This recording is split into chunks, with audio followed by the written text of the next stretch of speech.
क्या हो रहा है राजू?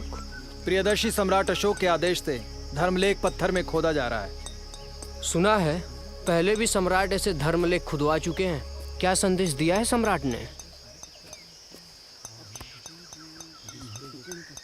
अभिषेक के 8 वर्ष बाद देवताओं के प्रियदर्शी राजा ने कलिंग पर विजय की। वहां 1.5 लाख व्यक्तियों का देश निकाला हुआ। 1 लाख मारे गए और इससे कई गुना मरे। इसके बाद अब जबकि कलिंग जीत लिया गया है, देवताओं के प्रिय का धर्मानुशासन, धर्म प्रेम और धर्मोपदेश तीव्र हो गया है। कलिंग जीतने पर देवताओं के प्रिय को पश्चाताप हुआ है, क्योंकि जब किसी अविजित देश की विजय की जाती है तो लोगों की हत्या, मृत्यु और देश निकाला होता है, जिससे देवताओं के प्रिय को बड़ा दुख और खेद हुआ है। जैसे कोई अपने बच्चे को किसी चतुर्धाय को सौंपकर आश्वस्त हो जाता है और सोचता है कि चतुर्धाय मेरे बच्चे को ठीक तरह से रखेगी, इसी तरह मैंने जनपद जनों के हित और सुख के लिए राजुक बनाए हैं।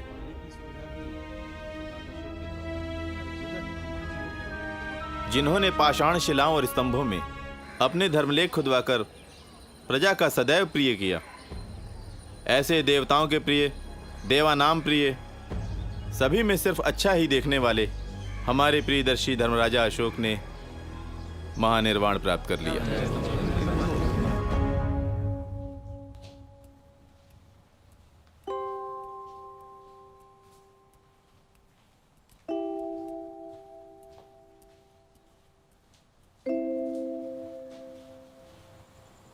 अग्रामात्य सभी जा चुके हैं, अब क्या आ गया है? सम्राट के धर्म लेखों की प्रतिलिपि कोई ले आए। मैं उसे आखिरी बार सुनना चाहूंगा।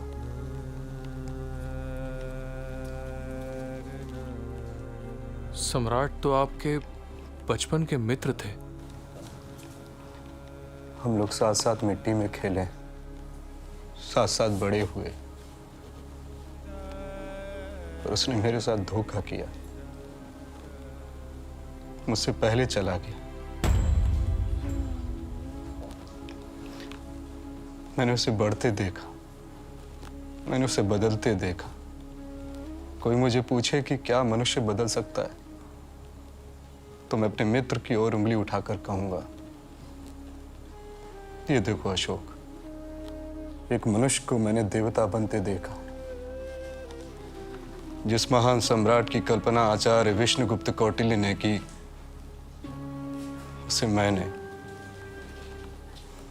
उसे भारत ने सम्राट अशोक में साकार होते देखा है। अग्रमात्य,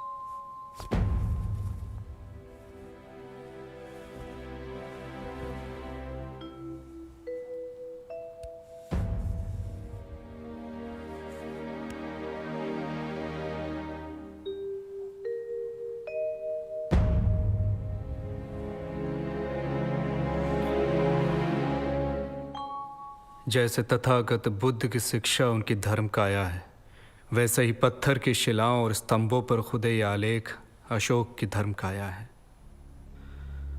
अशोक को जानना है तो उसे कहानियों में नहीं, इन धर्म आलेखों में ढूंढो। मनुष्य जो रचता है उसी में कहीं न कहीं वो बसता है। शुक्र को शुक्र नीति में, बृहस्पति को बृहस्पति नीति में, भीष्म को शांति पर्व में, कौटिल्य को अर्थशास्त्र में और अशोक को उसके धर्म आलेखों में ढूंढोगे तो शायद उनसे मुलाकात हो जाएगी। अब मेरी बूढ़ी आंखें धुंधला गई हैं, कोई मेरे लिए पढ़ेगा।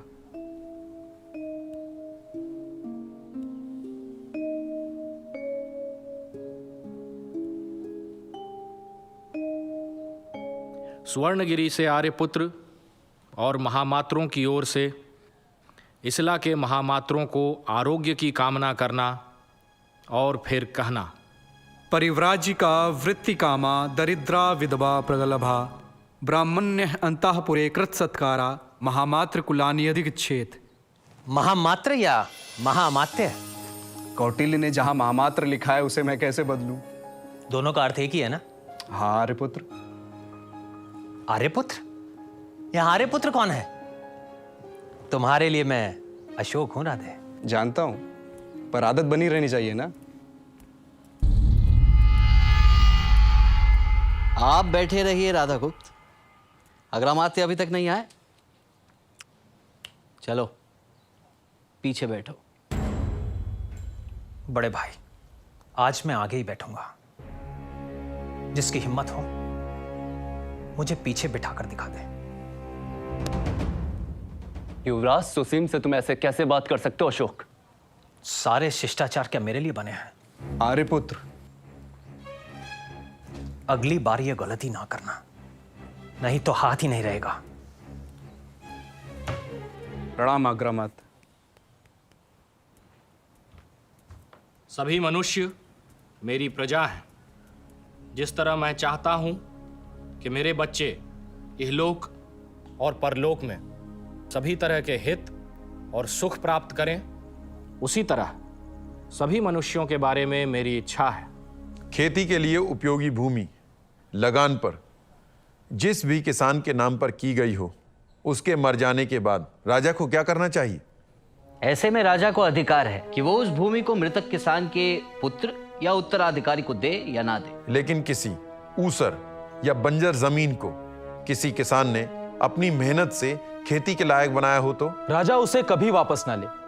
ऐसी जमीन पर किसानों को पूरा अधिकार होना चाहिए। खेती करने की शर्त पर जमीन ले पर उसमें खेती ना करे तो उससे उसका हर्जाना वसूल करना चाहिए। राजा को चाहिए कि वह अन्न, बीज, बैल, धन आदि देकर किसानों की सहायता करता रहे और किसानों को भी चाहिए कि वह फसल कट जाने पर सुविधानुसार धीरे धीरे उधार ली गई वस्तुओं को राजा को वापस कर दें। समझ में आया? हाँ। किसानों की स्वास्थ्य वृद्धि और बीमारी में इलाज के लिए राजा किसानों को सीमित धन देता रहे ताकि किसान अधिक से अधिक फसल उगाकर राजकोष को बढ़ाएं। लेकिन इस प्रकार की सहायता से यदि राजकोष को हानि पहुंचे तो राजा उसे बंद कर दे। ऐसा क्यों अशोक? क्योंकि राजकोष कम हो जाने पर राजा नगर और जनपद निवासियों को कर के लिए सताने लगता है। तो फिर राजा को क्या करना चाहिए? राजकोष की आय के अनुसार राजा स्वास्थ्य सुधार पर खर्च करता रहे। यदि जनपद निवासी उस खर्च को चुका दे तो राजा पिता के समान उन पर अनुग्रह करे। कौटिल्य के इस कथन का अर्थ क्या है अशोक? राजा को अपनी प्रजा से पिता के समान व्यवहार करना चाहिए। निवृत्त परिहारान पितेवानु गृह्णीयात्। आग, बाढ़, बीमारी, अकाल, चूहों का उत्पात, व्याघ्र जैसे हिंसक पशुओं का उत्पात, सांप और राक्षस का भय उपस्थित होने पर राजा दुखी प्रजा की इस प्रकार रक्षा करे जैसे पिता अपनी संतानों की करता है। सर्वत्र चोपतान पितेवानु गृह्णीयात्। योग, योग। सम्राट बिंदुसार, तुम सबकी स्वयं परीक्षा लेंगे। तुम में से नए राष्ट्रपालों का चुनाव होगा। इसलिए राधागुप्त की सहायता से अर्थशास्त्र और नीति शास्त्रों का अध्ययन करो। अन्य आचार्य और उपाध्याय तो हैं ही। राजा अपनी प्रजा से पिता की तरह व्यवहार करे। राधे, क्या मैं सम्राट की प्रजा नहीं हूं? मैं तो उनका पुत्र हूं, उनका रक्त। परंतु सम्राट को मुझसे अधिक सुसीम प्रिय है, और सुसीम को प्रिय है अपने भाई, और उसे अप्रिय है अशोक, क्योंकि अशोक सौतेला है। कभी पिता तो कभी मेरे भाई मेरा अपमान करते हैं, तो मेरे पास वन में जाकर तपस्या करने के अलावा कोई मार्ग बचा है? आचार्य कौटिल्य का मुझ जैसे कुमार के लिए, जिसका पिता दूसरे पुत्रों और स्त्रियों से अधिक स्नेह करता हो, उसके लिए यही सुझाव है ना? तू चुप क्यों है राधे? आचार्य कौटिल्य ने तो असंतुष्ट कुमार के लिए और भी मार्ग बताए हैं।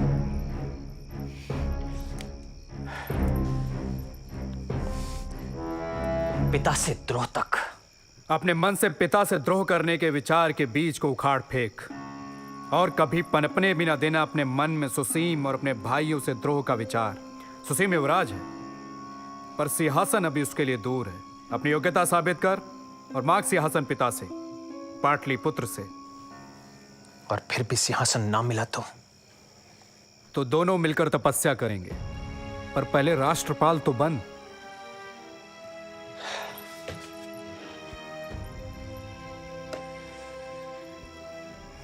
प्रत्येक जनपद में कितने घर होने चाहिए? कम से कम 100 और अधिक से अधिक 500। 2 गांवों के बीच कितनी दूरी होनी चाहिए? 1 से 2 कोस। प्रशासन के लिए साम्राज्य का विभाजन कैसे होता है? साम्राज्य का विभाजन देश या राष्ट्र में होता है।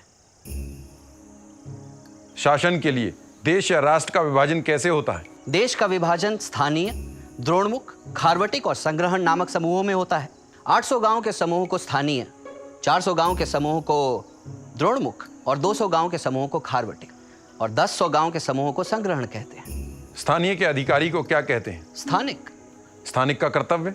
दुर्ग और जनपद में रहने वाले प्रत्येक परिवार की स्त्री, पुरुष, बालक, वृद्ध की संख्या, उनके वर्ण, गोत्र, नाम, कार्य, उनकी आजीविका, उनकी आमदनी और खर्च की जानकारी रखना। इसके अलावा कर न देने वालों से कर वसूल करना। स्थानिक किसके अधीन काम करता है? जनपद में स्थानिक प्रदेष्टा और समाहर्ता, और नगर में नागरिक के अधीन काम करता है। समाहर्ता स्थानिक पर गुप्तचरों के माध्यम से नजर रखता है।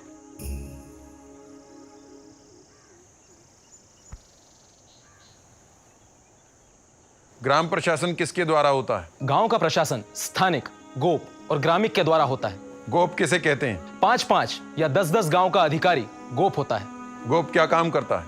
गांव की सीमा, खेतों का ब्यौरा, खेती के लायक और बंजर जमीन का ब्यौरा, बाग बगीचों के योग्य जमीन, फल, ईख, वन के योग्य जमीन, आबादी बसाने के योग्य भूमि, चैत्य, शमशान, अन्न क्षेत्र, प्याऊ, तीर्थ स्थान, चरागाह, रथ और पैदल मार्ग के योग्य जमीन का ब्यौरा बही में दर्ज करना।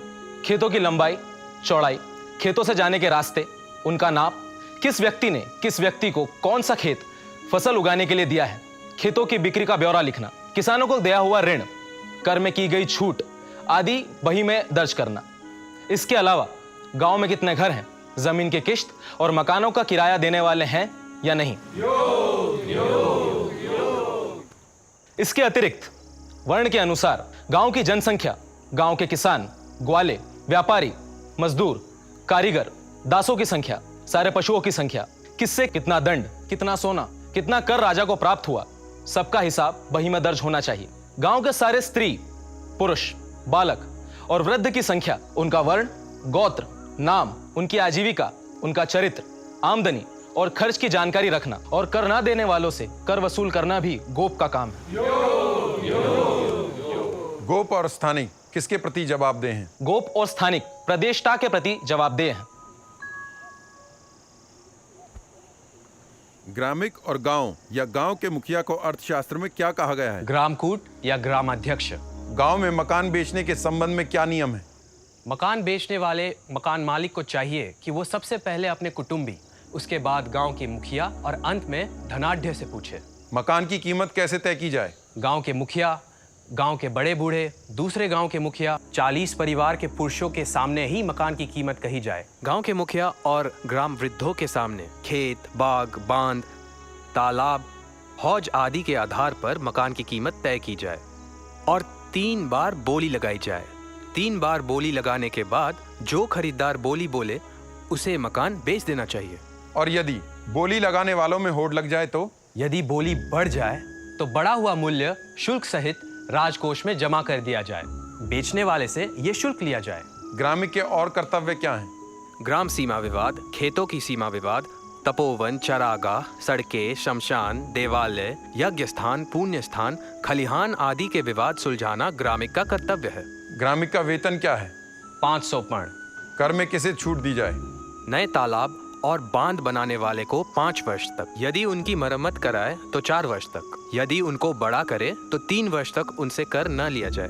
इसी तरह भूमि को गिरवी रखने और बेचने पर 2 वर्ष तक कर न लिया जाए।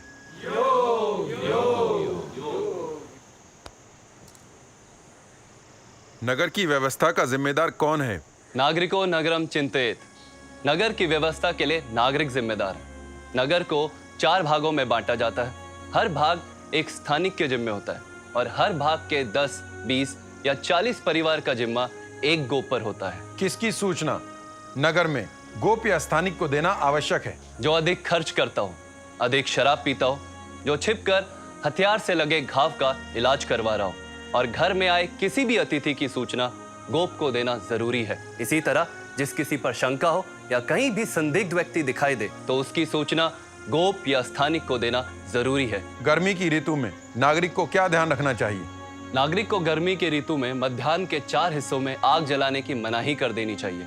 जरूरी हो तो घास फूस के मकानों के बाहर खुली जगह में आग जलाने की अनुमति दी जा सकती है।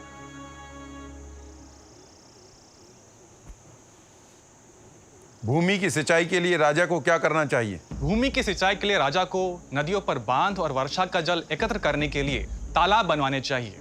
यदि प्रजा ये काम कराना चाहे तो राजा प्रजा को तालाबों के लिए भूमि, नहरों के लिए रास्ता और अन्य जरूरी सामान आदि देकर उनकी मदद करे। पुण्य स्थान और बाग बगीचों के लिए भी राजा प्रजा को भूमि दान दे। गांव में जरूरी होने पर सार्वजनिक और सहकारी काम में जो शामिल ना हो सके वे अपनी जगह नौकर और बैल आदि भेजकर मदद करें। यदि वे ऐसा नहीं कर सके तो उसी अनुपात में उनके हिस्से का सारा खर्च लिया जाए और काम खत्म हो जाने पर ना तो उन्हें सार्वजनिक काम का साझीदार समझा जाए और ना ही उन्हें उसका लाभ उठाने दिया जाए। मैं मंत्रियों से सलाह कर अपना निर्णय बाद में दूंगा। क्षमा सम्राट, पर मेरी परीक्षा अभी बाकी है।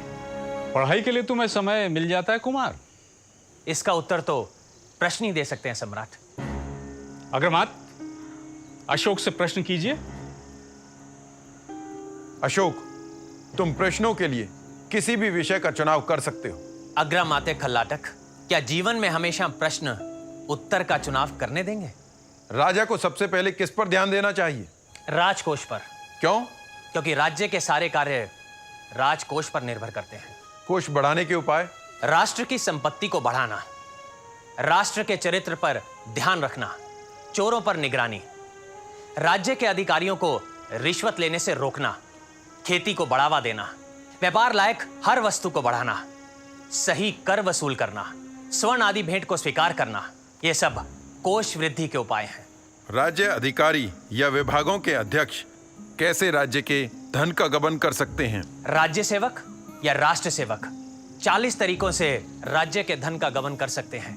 आचार्य विष्णुगुप्त कौटिल्य ने अर्थशास्त्र में ये 40 तरीके बताए हैं। पहला तरीका, यदि कोई निष्पक्ष व्यक्ति या राज्य का हित चाहने वाला राजा को गबन की सूचना दे तो राजा को क्या करना चाहिए? गबन साबित हो जाने पर गबन किए हुए धन का 6ठा हिस्सा सूचना देने वाले को देना चाहिए। यदि सूचना देने वाला राज्य कर्मचारी हो तो उसे 12वां हिस्सा देना चाहिए और यदि सूचना गलत हो तो सूचना देने वाले को शारीरिक या आर्थिक दंड देना चाहिए। एक न्यायालय में कितने धर्मस्थ या न्यायाधीश मुकदमा सुने? 2 राज्यों की सीमा पर जनपद संधि में, 10 गांव के केंद्र संग्रहण में, 400 गांव के केंद्र द्रोणमुख में 800 गांव के केंद्र स्थानीय में 3-3 न्यायाधीश एक साथ मुकदमा सुने। जाली दस्तावेज या जाली मुद्रा या जाली सिक्के बनाने वाले को क्या दंड दिया जाए? यदि ऐसा काम आम आदमी करे तो उसे प्रथम साहस दंड देना चाहिए। यदि विभाग अध्यक्ष करे तो उसे मध्यम साहस दंड, यदि ग्रामिक करे तो उसे उत्तम साहस दंड, और यदि समाहर्ता करे तो प्राण दंड। न्यायाधीश को कब दंड दिया जाए? यदि न्यायाधीश अदालत में किसी अभियुक्त को डराए, धमकाए, गुड़के या बाहर निकाल दे या उससे रिश्वत ले तो उसे प्रथम साहस दंड दिया जाए। यदि न्यायाधीश गाली दे तो इससे दुगना दंड दिया जाए। यदि न्यायाधीश साक्षी से पूछने लायक बातों को ना पूछे, ना पूछने वाली बातें पूछे या उत्तर पाए बिना ही बात को अधूरा छोड़ दे या गवाह को सिखाए या याद दिलाए उसकी अधूरी बात को स्वयं पूरी कर दे तो उसे मध्यम साहस दंड दिया जाए। बिना गवाह के फैसला दे, सच्चे साक्षी को कपट से झूठा बना दे, बेकार की बातों में साक्षी को उलझाए रखे, साक्षी के कथन के क्रम को उलट पुलट कर लिखे, बीच बीच में साक्षी की सहायता करे, जिस पर फैसला हो चुका हो उस पर फिर से जिरा करे तो न्यायाधीश को उत्तम साहस दंड दिया जाए। अग्रमत।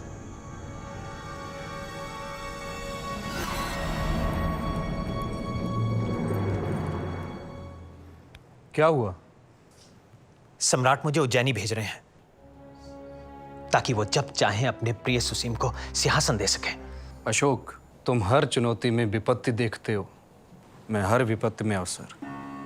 दादे, मैं उज्जैनी में बैठकर क्या कर सकूंगा? कम से कम लड़ने के लिए जिंदा तो रहोगे। यहाँ सुसीम की छाती पर रहोगे तो सम्राट से भी बैर लेना होगा। मैं तो प्रसन्न हूं कि तुम्हें तोसली, तक्षशिला या सुवर्णगिरी नहीं भेजा। दूर भी किया और नजदीक भी रखा ताकि जब चाहे दबोच ले। तू मेरे साथ आ रहा है कि नहीं?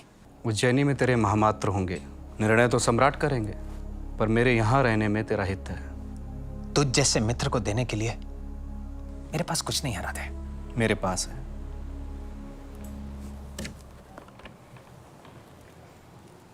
कौटिल्य अर्थशास्त्र। ये तूने कब बनाई? जब तू सो रहा था मैं जाग रहा था मित्र।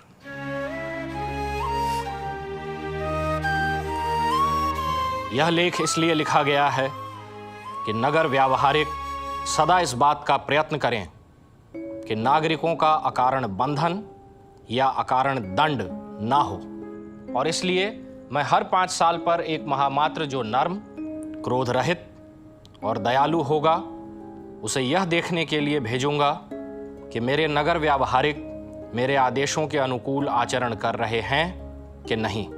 उज्जैनी से भी कुमार इसी कार्य के लिए इसी प्रकार के कर्मचारियों को भेजा करेंगे और 3 साल से अधिक का अंतर नहीं होने देंगे। भाइयों, तुम सब के लिए एक बड़ी खबर है। हमारे भाई अशोक वर्धन ने उज्जैनी में विवाह कर लिया है। किससे? विदिशा के किसी साहूकार की बेटी है, नाम देवी विदिशा है, शाक्य है, बुद्ध की अनुयायी है। तब तो देवी अशोक को बुद्ध की शरण में ले जाकर रहेंगी। अच्छा है, देवी मिल गई, अब कुछ ना मिला तो कम से कम धर्म तो मिल ही जाएगा। क्यों अमात्य राधागुप्त? युवराज, जो धर्म को पा लेता है वो अर्थ, काम और मोक्ष को भी पा लेता है। ये मैं नहीं, वेद व्यास कहते हैं। मैं उसके हाथ में भीख का कटोरा देखना चाहता हूं और देकर रहूंगा एक दिन।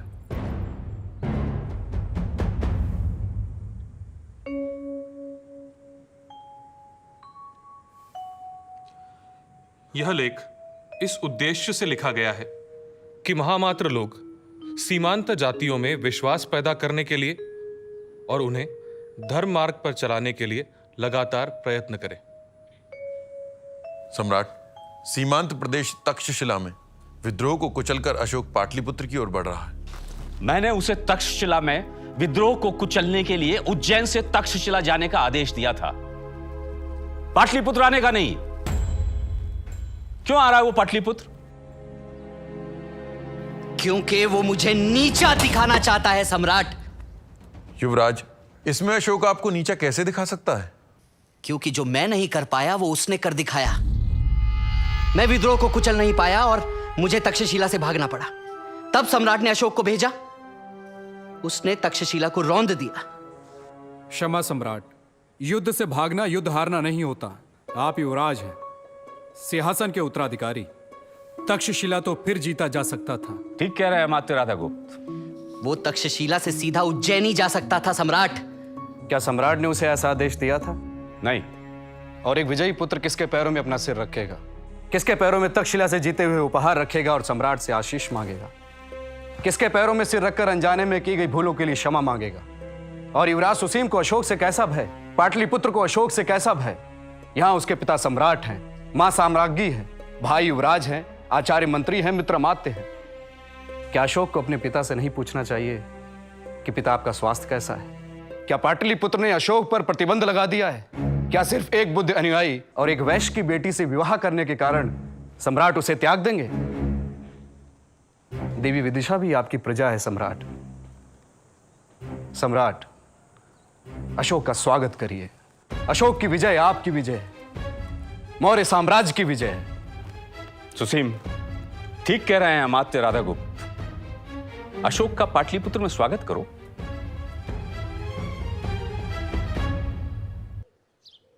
जन्म दुख है, जरा दुख है, व्याधि दुख है, मृत्यु दुख है। अज्जा, पाटलिपुत्र से दूत आया है।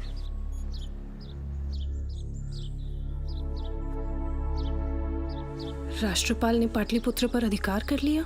हाँ अज्जा।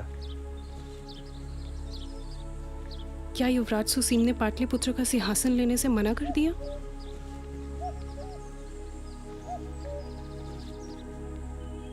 युवराज कहाँ हैं?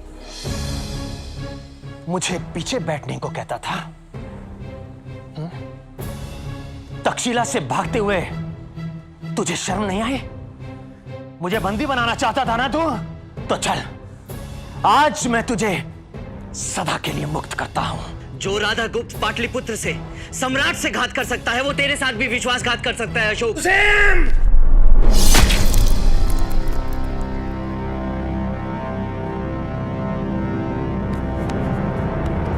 विश्वास कमाना पड़ता है सुसीम, विश्वास कमाना पड़ता है।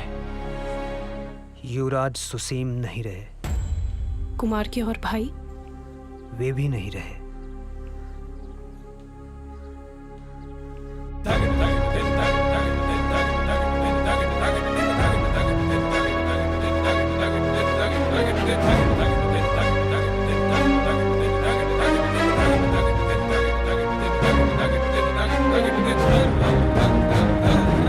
तक्षशिला से भागकर आने वाला सुसीम पाटलिपुत्र की रक्षा कैसे करता?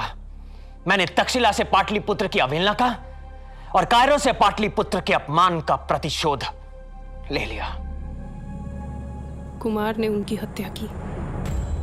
युवराज सुसीम ने कुमार को बंदी बनाने का आदेश दिया था। सिंहासन के लिए भाई भाई में युद्ध हुआ।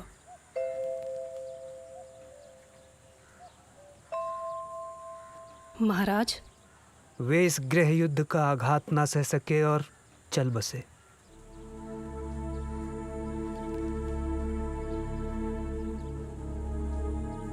कुमार को संदेश देना कि महेंद्र और संघमित्रा को योग्य समय पर पाटलिपुत्र भेज दूंगी। और आप?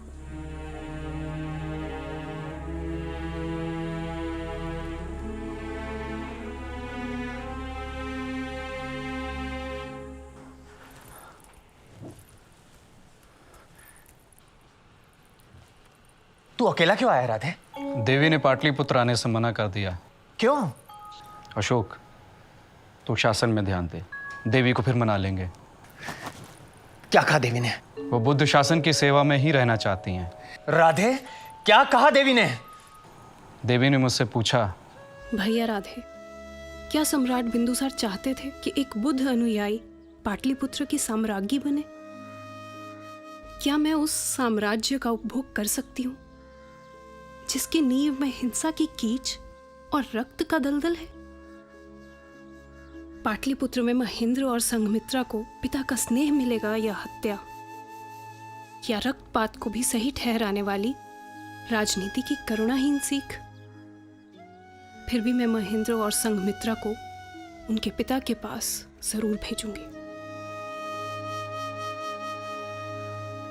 राधे, एक बार देवी के बिना मैं रह भी लूंगा, पर महेंद्र और संघमित्रा के बिना नहीं।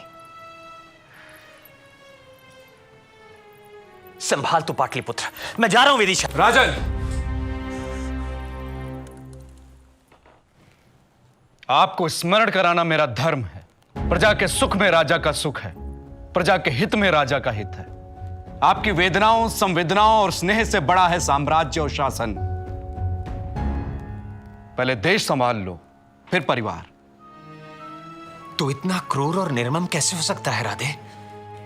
राजन, शासन का पथ स्वयं के प्रति क्रूरता और निर्ममता का ही पथ होता है।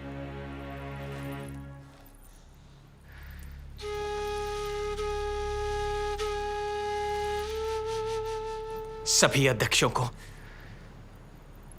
मिलने का आदेश भेज रहा थे। राजन, जो अपने खर्च और हाथों से बनाए गए तालाब से सिंचाई करते हैं, उसे शासन पैदावार का 5वां हिस्सा कर के रूप में लेता है। और जो अपने कंधों पर जल लाकर सिंचाई करता है, उससे 4था हिस्सा राजन। और जो शासन द्वारा बनाई गई नहरों से नालियां बनाकर सिंचाई करता है, उससे फसल का 3रा हिस्सा राजन। पर जो अपनी मेहनत और कमाई से नदी, झील या कुओं पर रहट लगाकर खेत की सिंचाई करता है, उससे राजन, उससे शासन फसल का 4था हिस्सा कर के रूप में लेता है। आज तक कोई शराबी नगर अध्यक्ष के हवाले किया है? कई राजन।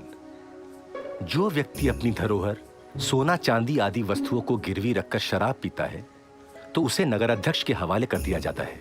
इसके अलावा जो भी व्यक्ति अपनी आमदनी से अधिक और बिना आमदनी के शराब पर फिजूल खर्च करता है, उसे भी गिरफ्तार करवा दिया जाता है। राजन,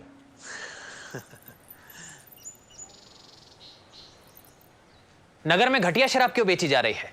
ऐसे खरीदार जो कम कीमत पर, उधार पर या ब्याज पर सुरा मांगते हैं, उन्हें घटिया शराब बेचने के ही शासन के आदेश है। राजन, आचार्य कौटिल्य ने कभी पीने पर भी छूट दी है? दी है राजन। उत्सव, मित्र बंधुओं के समाज और तीर्थ यात्रा के अवसर पर 4 दिन तक छूट है, पर सुराध्यक्ष की आज्ञा लेकर। यानी आज्ञा नहीं ली तो दंड?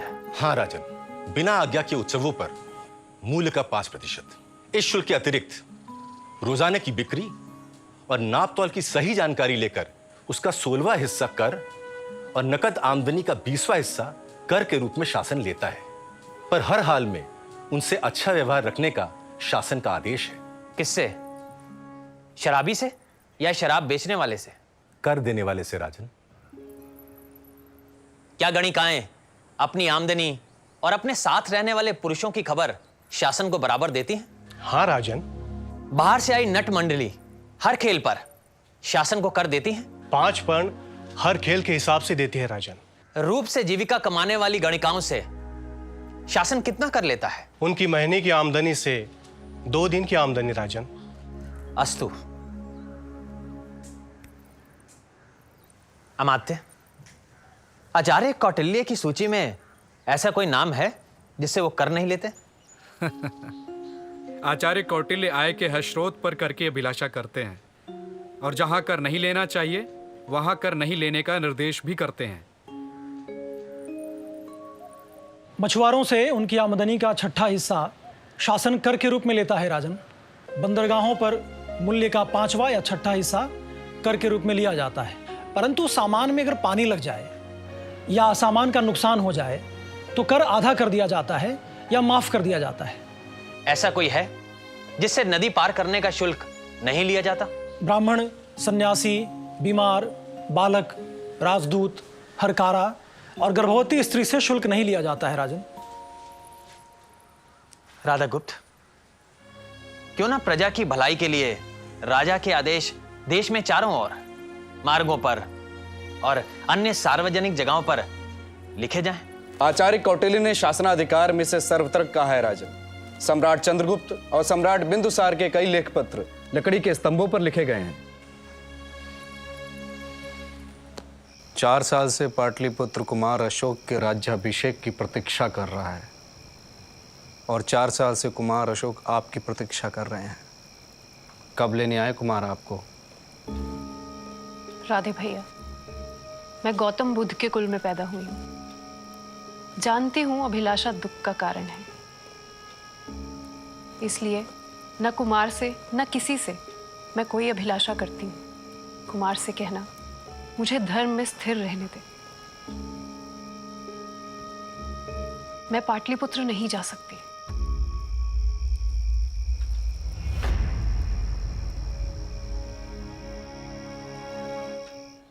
मन हल्का हो गया हो तो सभा में चलें सम्राट।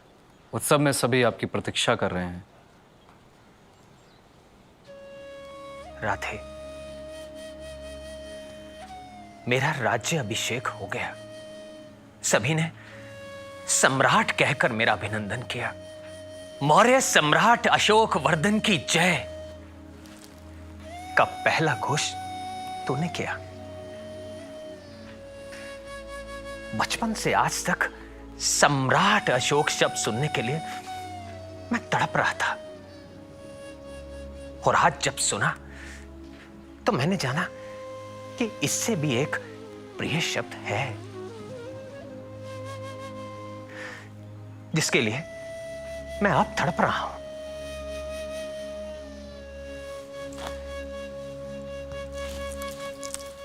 जानता है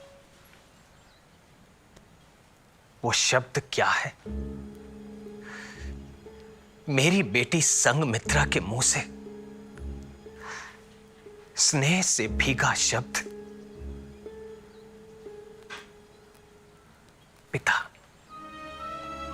महेंद्र के मुंह से तात। देवी के होठों से कुमार।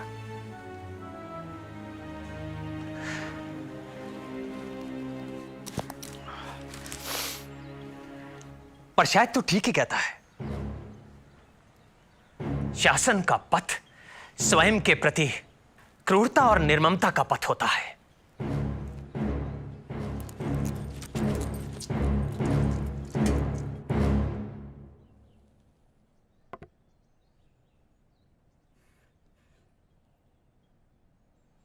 देवताओं के प्रिय प्रियदर्शी राजा के राज्य में सभी जगह और जो सीमावर्ती राज्य है जैसे चोल, पांड्य, सत्यपुत्र, केरलपुत्र, ताम्रपर्णी तक और यवनराज अंतियोक और जो अंतियोक के भी पड़ोसी राजा है, उन सब के राज्यों तक देवताओं के प्रिय प्रियदर्शी राजा ने 2 प्रकार की चिकित्सा का प्रबंध किया है। मनुष्यों की चिकित्सा और पशुओं की चिकित्सा। औषधियां भी मनुष्य के उपयोग की और पशुओं के उपयोग की। जहां जहां नहीं थी वहां वहां मंगवाई गई और रोपवाई गई।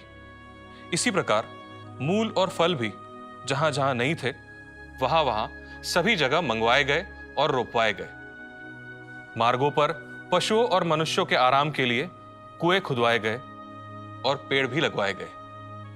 अमात्य, आचार्य विष्णुगुप्त कौटिल्य ने भी ऐसे पौधों के बीज बाहर से मंगाने की सलाह दी है ना, जो दवा बनाने के काम आते हैं? हाँ सम्राट।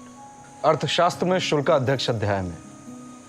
शुल्काध्यक्ष, ऐसे बीजों की आयत पर कोई कर नहीं।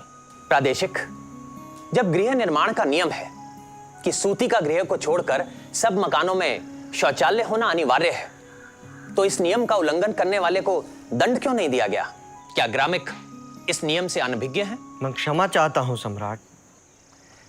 यहां पर स्थानिक और गोप कौन है? सम्राट। क्या आपके स्थानीय में हर घर में नालियों का प्रबंध है? हाँ सम्राट। 3 पद गहरी नालियां दीवार के साथ साथ या दीवार से अलग बनाई जाती है।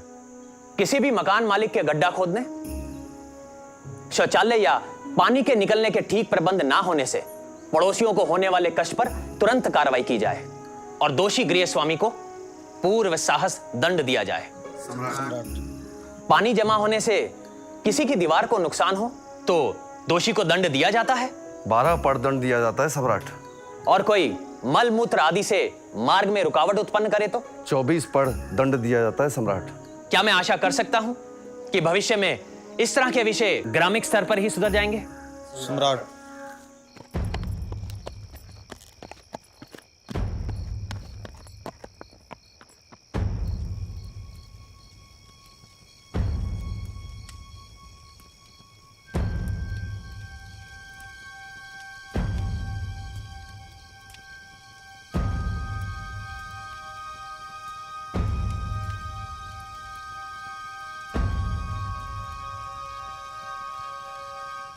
आपके विश्राम का समय हो गया है सम्राट।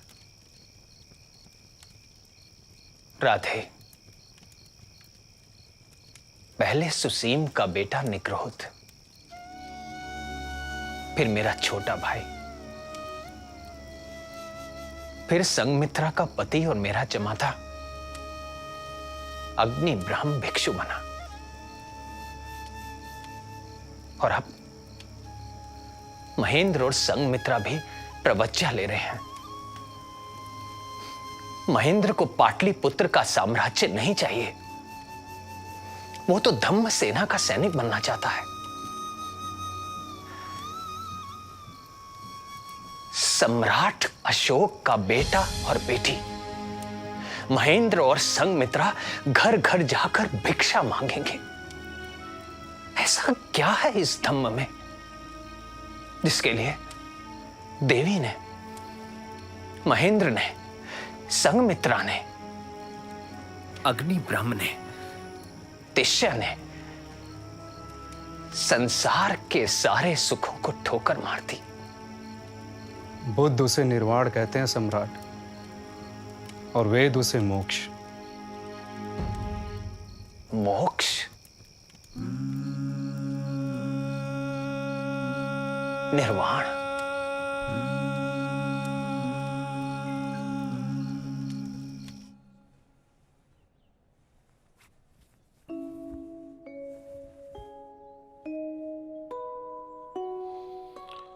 पर आज देवताओं के प्रियदर्शी राजा के धर्माचरण से भेरी का शब्द युद्ध का आह्वान नहीं बल्कि धर्म का शब्द बन गया। सम्राट अशोक की!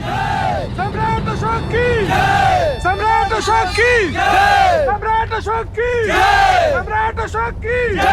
सम्राट अशोक की! सम्राट अशोक की! सम्राट अशोक। कितने लोग मारे गए सेनापति? लगभग 1 लाख।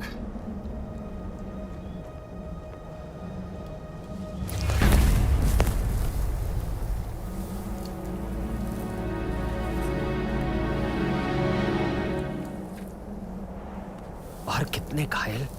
गणना हो रही है सम्राट, संख्या 1 लाख से बड़ी होगी।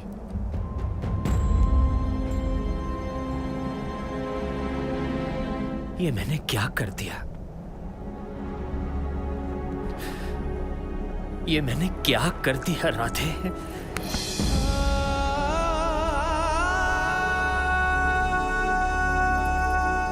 राधे,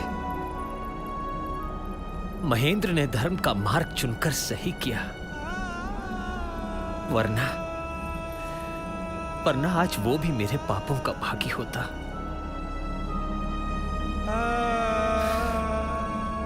जो निर्दोष मनुष्यों को हिंसा की ओर ले जाए वो धर्म का मार्ग नहीं हो सकता, नहीं हो सकता वो धर्म का मार्ग।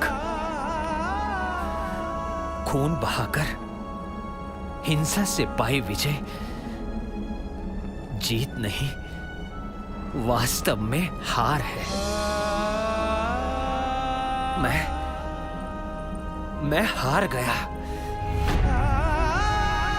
मैं हार गया देवी, मैं हार गया। मुझे रास्ता दिखाओ। महेंद्र, संगमित्रा, मुझे रास्ता दिखाओ।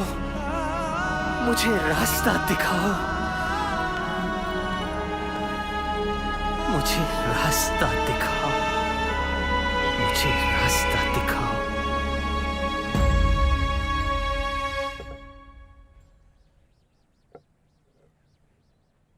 पूर्व काल में धर्म महामात्र नहीं होते थे, पर मैंने अपने अभिषेक के 13 वर्ष बाद धर्म महामात्र नियुक्त किए। ये धर्म महामात्र सभी संप्रदायों के बीच धर्म की स्थापना और वृद्धि करने के लिए नियुक्त किए गए। और योन, गांधार, राष्ट्रिक, पितनिक और अपरांत या पश्चिमी सीमा के लोग हैं, उनमें धर्मरत लोगों के हित व सुख के लिए नियुक्त किए गए हैं। वे सैनिकों और उनके मालिकों, ब्राह्मण, सन्यासियों, गृहस्थों, अनाथों और अशक्त वृद्धों के बीच धर्म में अनुरक्त जनों के हित व सुख व क्लेश से मुक्ति दिलाने के लिए नियुक्त किए गए हैं। वे वध और बंधन के विरुद्ध प्रतिकार के लिए, क्लेश से मुक्ति के लिए और उन लोगों की रिहाई के लिए जिनके बहुत से बाल बच्चे हो या जो महाविपत्ति से ग्रस्त हो या जो अति वृद्ध हो, नियुक्त है। यह मेरा कर्तव्य है कि मैं बालक, वृद्ध, व्याधिग्रस्त, विपत्तिग्रस्त और अनाथ व्यक्तियों का भरण पोषण करूं। संतानहीन, पुत्रवती और अनाथ स्त्रियों की रक्षा भी मेरी जिम्मेदारी है। आचार्य कौटिल्य का राजा के लिए यह आदेश है, इसलिए मुझे ऐसे हर व्यक्ति की सूचना चाहिए जिसे मेरी मदद की जरूरत है।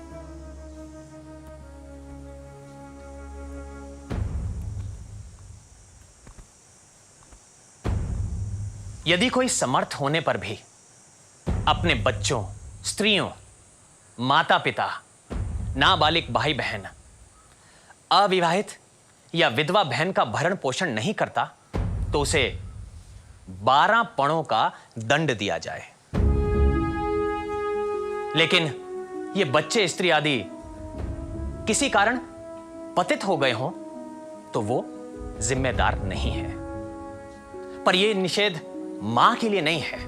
मां यदि किसी भी कारण पतिता भी हो गई हो तो भी उसका भरण पोषण और उसकी रक्षा पुत्र की जिम्मेदारी है। बच्चों और स्त्री के जीवन निर्वाह का उचित प्रबंध किए बिना यदि कोई संन्यास लेता है तो उसे दंड देने का आचार्य कौटिल्य का आदेश है। धर्माधिकारी की अनुमति लिए बिना यदि कोई संन्यास में प्रवेश करता है तो उसे कारागार में बंद करने का आचार्य कौटिल्य का आदेश है। बंधनगाराध्यक्ष किसी को भी बिना कारण बताए कारागार में ना रखा जाए। धर्मस्थ की आज्ञा के बिना किसी भी कैदी को अनुचित यातना देने, खाना पीना ना देने, परिक्लेश देने या उसका वध करने पर कारागार के अधिकारी को उचित दंड दिया जाए।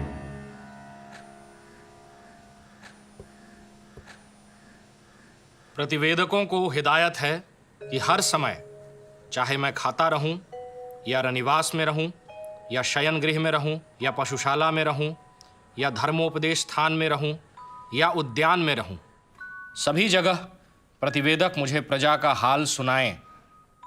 मैं प्रजा का काम सभी जगह करता हूं। रात के पहले भाग में गुप्तचरों से मिला, दूसरे भाग में स्नान, भोजन और स्वाध्याय किया, तीसरे भाग में संगीत सुनकर सोया, चौथे और पांचवें भाग तक सोया रहा, छठे भाग में संगीत बजने के साथ उठा और पूरे दिन के कामों पर विचार किया, सातवें भाग में गुप्त मंत्रणा की और गुप्तचरों को भेजा, आठवें पहर में ऋत्विक, आचार्य और पुरोहित से आशीर्वाद लिया। आचार्य कौटिल्य ने जो जो कहा सब तो कर रहा हूं। आचार्य कौटिल्य ने राजा को अपने हिसाब से समय तय करने का भी अधिकार दिया है। अब क्या करना है राधे? बछड़े वाली गाय और बैल की प्रदक्षिणा कर राजसभा में चलना है। आज छुट्टी नहीं मिल सकती। मनु से लेकर कौटिल्य तक ने राजा की इतनी ही व्यस्त दिनचर्या रखी है। राजा अगर उद्यमी न हुआ तो जो उसने प्राप्त किया है और जो उसे प्राप्त करना है, दोनों का ही नाश हो जाता है। उद्योग, परिश्रम ही अर्थ का मूल है। और कुछ? सूत्राध्यक्ष से मिलना है। सूत्राध्यक्ष से क्यों मिलना है? राजा को विधवाओं, अंगहीन स्त्रियों, कन्याओं, सन्यासिनों, सजा काट रही महिलाओं, गड़िका माताओं, बूढ़ी दासियों, मंदिर की दासियों, जिनके पति परदेश गए हों, ऐसी महिलाओं, अपाहिज जिनका विवाह ना हुआ हो, और जो आत्मनिर्भर होना चाहती हों ऐसी स्त्रियों के लिए सूत काटकर जीविका पाने की व्यवस्था करनी चाहिए। ये कौटिल्य का आदेश है। राधे, आचार्य कौटिल्य ने अध्यक्ष प्रचार में इतने अध्यक्ष बनाए, तो स्त्री अध्यक्ष को क्यों छोड़ दिया? तुम्हारे लिए, तुम बनाना स्त्री अध्यक्ष अमात्य।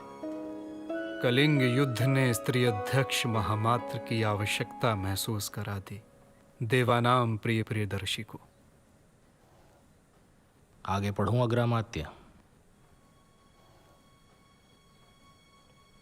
देवताओं का प्रिय राजा यश व कीर्ति को बड़ी भारी वस्तु नहीं समझता, सिवाय इसके लिए कि जो कुछ भी यश और कीर्ति वह चाहता है सो इसलिए कि प्रजा धर्म की सेवा और धर्म के व्रत में संप्रति और भविष्य में भी दृढ़ रहे। इसलिए देवताओं का प्रिय प्रियदर्शी राजा यश और कीर्ति की कामना करता है, और जो कुछ वह पराक्रम करता है सो परलोक के लिए करता है, और इसलिए कि सभी बंधन मुक्त हो जाएं। जो पाप है वही बंधन है। निरंतर पूर्व प्रयत्न, सर्वस्व त्याग के बिना कोई भी मनुष्य, चाहे वो छोटी या बड़ी हैसियत का हो, यह कार्य नहीं कर सकता। इन दोनों में बड़े आदमी के लिए तो ये और भी दुष्कर है। वाक संयम, अपने संप्रदाय का आदर और दूसरे के संप्रदाय की अकारण निंदा ना करें। अपने संप्रदाय की प्रशंसा और दूसरे के संप्रदाय की निंदा वास्तव में अपने संप्रदाय को ही गहरी क्षति पहुंचाता है। इसलिए लोग दूसरे के धर्म को ध्यान से सुने और सुनने को तैयार रहें।